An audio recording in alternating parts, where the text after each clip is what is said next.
The Democratic Alliance and economic freedom fighters say they will keep a tight eye on Kholeka Gcaleka if she's appointed the next public protector by President Cyril Ramaphosa.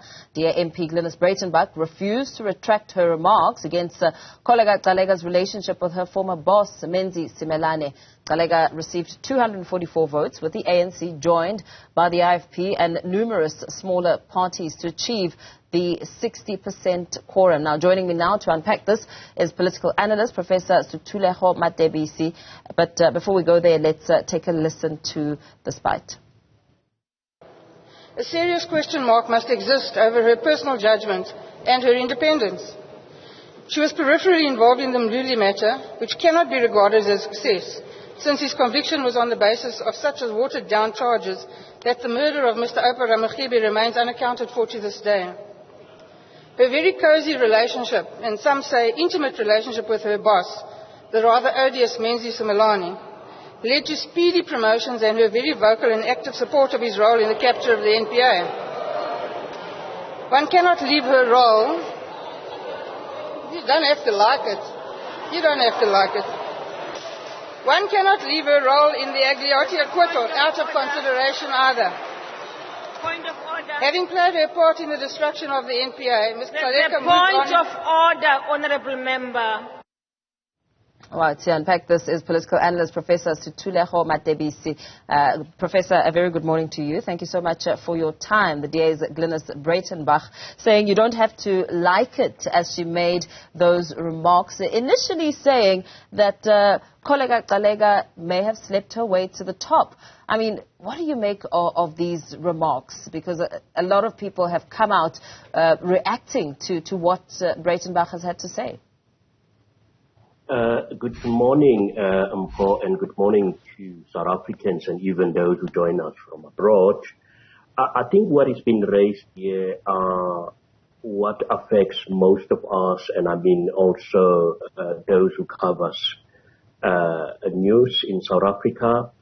And it's also perhaps a lesson for everyone to say when somebody's in the public domain, there's a fine line between highlighting, being robust about that individual's actions in that public space. But I find there's a very scathing attack on the person, and it's very unfortunate because one's private relationship, intimate relationships, has absolutely nothing to do with her performance and with her, her conduct up to this far. And those are really raises serious questions about how the Democratic Alliance views women in South Africa.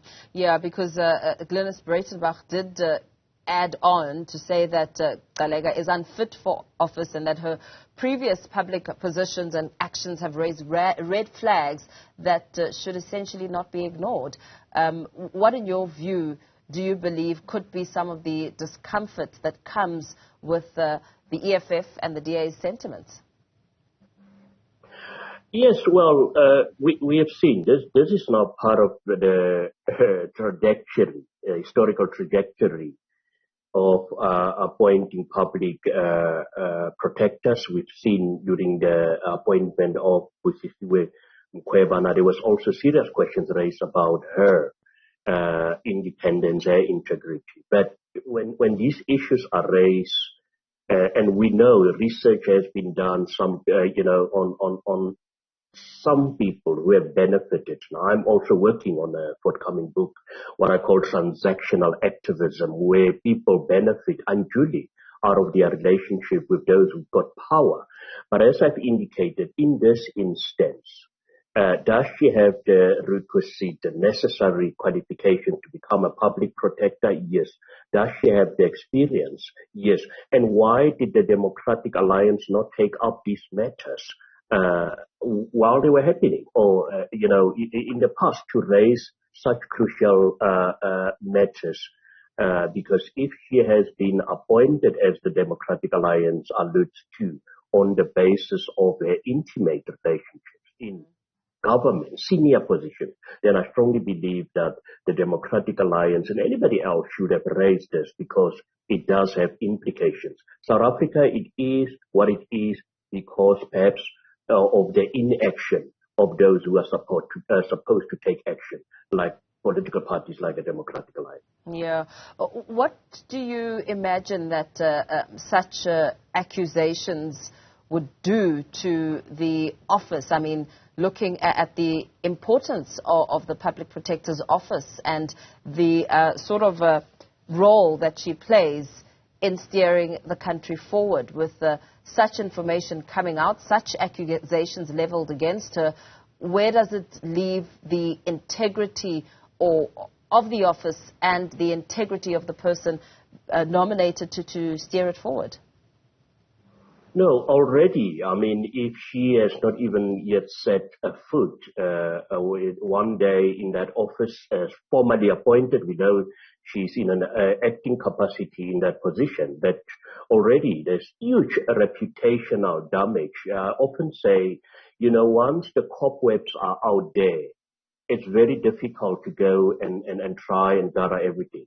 Rumors, such labeling, it's not only an attack on the person, but it's also on the institution and many who's working there and some of these things. But I don't think the public at large will be bothered. But they are. I will not be surprised if this is the narrative that will be advanced by the opposition parties going forward, because we've seen in the past, once there is a primary issue that revolves around the office of the public protector, it will go on for the entire tenure, the next 5 or 4 years.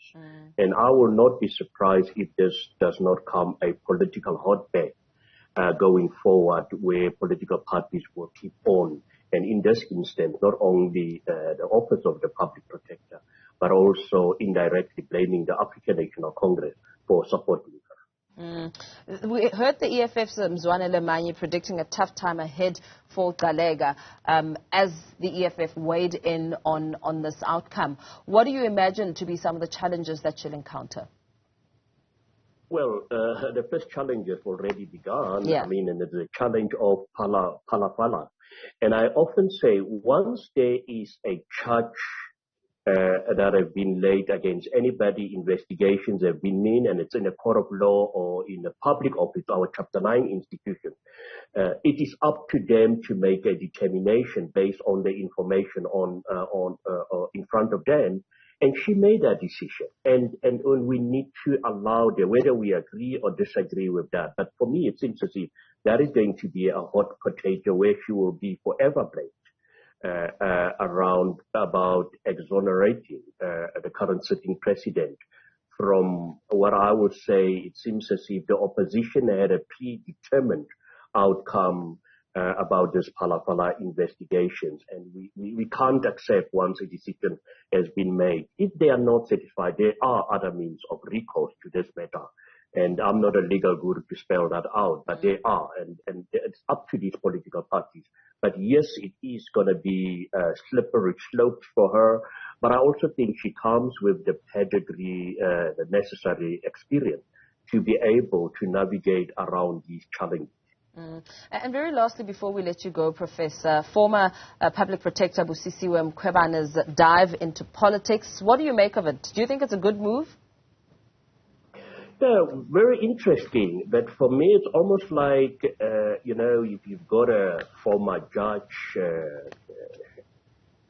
public protector, these Chapter 9 heads now moving into politics, it's almost like they're saying, yes, we are not happy with the status quo, and we are going to join an opposition party to demonstrate to the ruling party that we are unhappy about the current situation. Well, that is quite a calculated move, I must say, personally for her.